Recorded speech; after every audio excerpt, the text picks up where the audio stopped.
Hola, buenos días. Mi nombre es Jimena y voy a hablar un poco sobre los huesos frontal, parietal y occipital, principalmente qué son, dónde se localizan, cómo se clasifican y algunos reparos anatómicos. En esta imagen podemos observar el hueso frontal desde una vista anterior con un corte sagital. Podemos ver que es un hueso plano e impar del cráneo que forma pues su parte anterior. Esta contribuye a la bóveda craneal y a la cavidad orbitaria. Es un hueso plano que se localiza anterior y superior del cráneo, formando la frente, el tercio de la órbita ocular y parte de la base del cráneo. Tiene dos caras, una externa y una interna.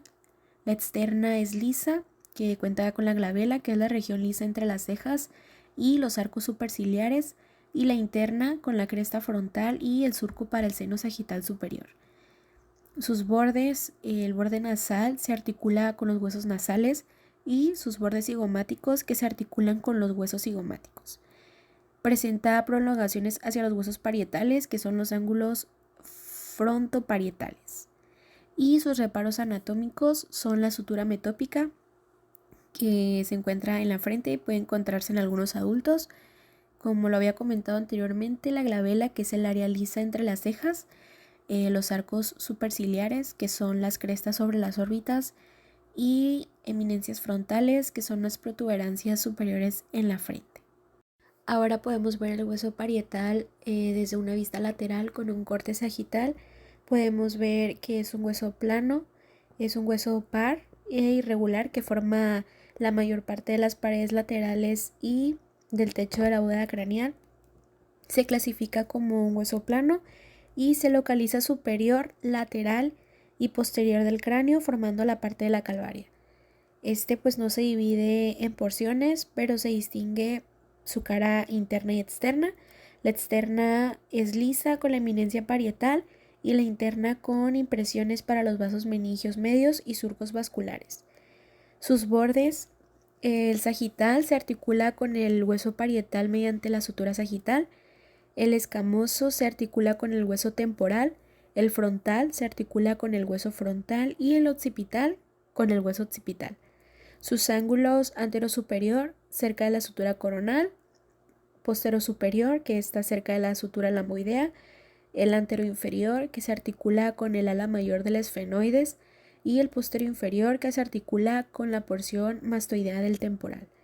Y sus reparos anatómicos son su eminencia parietal, que es el punto de mayor convexidad del hueso, las líneas temporales superior e inferior, que son la inserción de la fascia temporal y del músculo temporal, y los surcos para vasos meningios medios en la cara interna.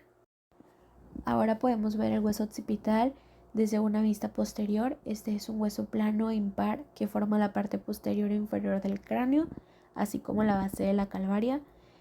Sus porciones es la escama occipital, que está posterior a la base del cráneo, la porción basilar, que se encuentra anterior al foramen magno y se articula con el hueso esfenoides, y sus porciones laterales a cada lado del foramen magno contienen los cóndilos occipitales. Sus caras externa cuenta con la protuberancia occipital externa y la línea nucal superior e inferior, y la interna cuenta con la protuberancia occipital interna y surcos para el seno sagital y transverso. Sus bordes, el superior se articula con los huesos parietales mediante la sutura lamboidea y el inferior rodea el foramen magno. Sus ángulos, el superior está cerca de la protuberancia occipital externa y los laterales se relacionan con los cóndilos occipitales. Sus reparos anatómicos son el foramen magno, que es una gran abertura que da paso al bulbo raquídeo, arterias vertebrales y a un nervio accesorio o un par craneal, que es el abducens.